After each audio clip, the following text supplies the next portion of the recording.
నిత్యానందకు నిజంగా మహిమలున్నాయా? అసలు కైలాస దేశంలో ఏం చేస్తున్నారు? ఆయనకు 4,000 కోట్ల రూపాయల విలువైన ఆస్తులున్నాయా? వాటిని కొట్టేయడానికి కొందరు ప్లాన్ చేస్తున్నారా? అసలు ఆయనపై కుట్రలు చేయాల్సిన అవసరం ఎవరికుంది? Watch this report.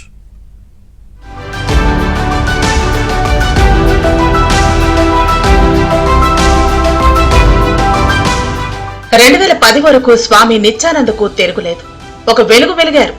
ఆ ఏడాది నటి రంజిత్తో శృంగార టేప్ బయటపడటంతో చిక్కుల్లో పడ్డారు.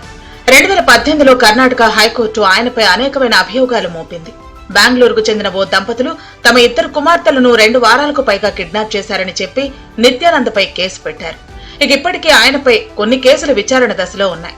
నిత్యానంద దేశం వీడి వెళ్లిపోయాక ఆ కేసుల సంగతి కోర్టులకే పరిమితమైంది. కైలాస దేశం నుంచి వెనక్కి తెచ్చేందుకు ప్రయత్నించలేదు.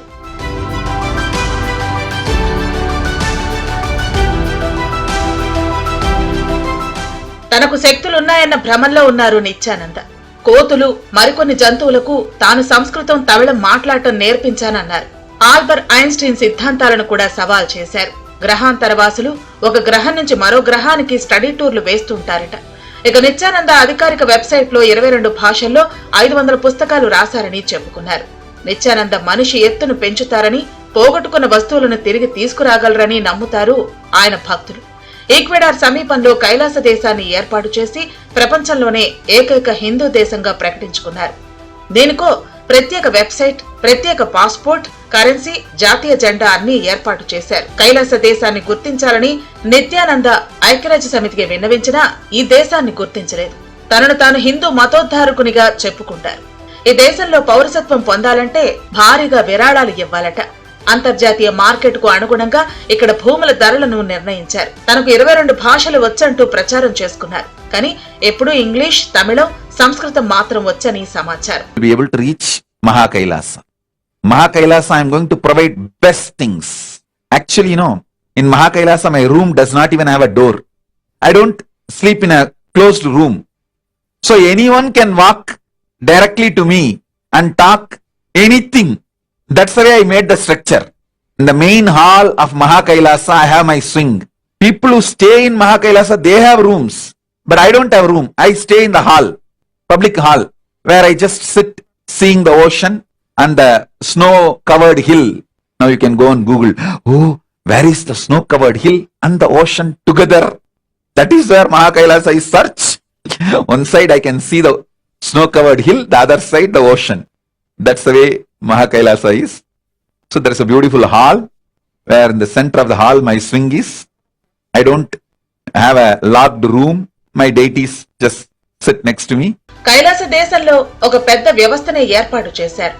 తన సహచరి భక్తురాలు రంజితను యునైటెడ్ స్టేట్స్ ఆఫ్ కైలాసకు ప్రధానిగా ప్రకటించుకున్నారు. మంత్రిత్వ శాఖలు కూడా ఏర్పాటు చేశారు. సనాతన హిందూ ధర్మాన్ని పునరుద్ధరించడమే లక్ష్యంగా పెట్టుకున్నారు. ఇంగ్లీష్, సంస్కృతం, తమిళంను అధికారిక భాషలుగా ప్రకటించుకున్నారు. ఆ దేశ అధికారిక భాషలుగా ప్రకటించారు. ప్రపంచంలో ఎవరైనా స్వేచ్ఛగా హిందూ మతాన్ని ఆచరించడానికి కైలాసం రావచ్చని చెప్పుకొచ్చారు. Me is only sitting as me in you. These two only is talking to each other. Understand, I can only talk to me and give my understanding. I cannot talk to anybody else and give my understanding.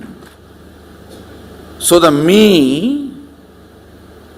resides in this as me, is residing in all of that as me.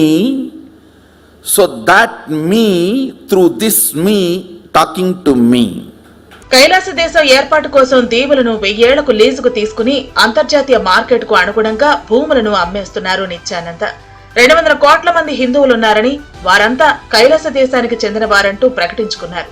Kailasam ఏర్పడిన తొలినాళ్లలో అహ్మదాబాద్ కు చెందిన కొందరు ప్రముఖులు తమ వ్యాపారాలను వదిలి ఆ దీవికి వెళ్లేందుకు సిద్ధమయ్యారు. నిత్యానంద ఆస్తుల విలువ దాదాపు 10,000 కోట్ల రూపాయలని కొందరంటుంటే 4,000 కోట్లని మరికొందరు వాదిస్తున్నారు. కైలాస దేశ పౌరుల రాకపోకలను ఇండియా, బ్రెజిల్, యూరప్, మలేషియా లాంటి దేశాలు నిషేధించాయి. విజయప్రియ నిత్యానంద అనే అమెరికన్ తనను తాను కైలాస దేశానికి ఐక్యరాజ్య సమితిలో శాశ్వత ప్రతినిధినంటూ ప్రకటించుకున్నారు. ఐక్యరాజ్య సమితి సమావేశాలకు సైతం హాజరయ్యారు. అయితే అసలు కైలాస దేశమే ఒక ఫేక్ అనేవారు లేకపోలేదు. నిత్యానంద అంటేనే పెద్ద స్కామ్ అంటున్నారు పలువురు విశ్లేషకులు.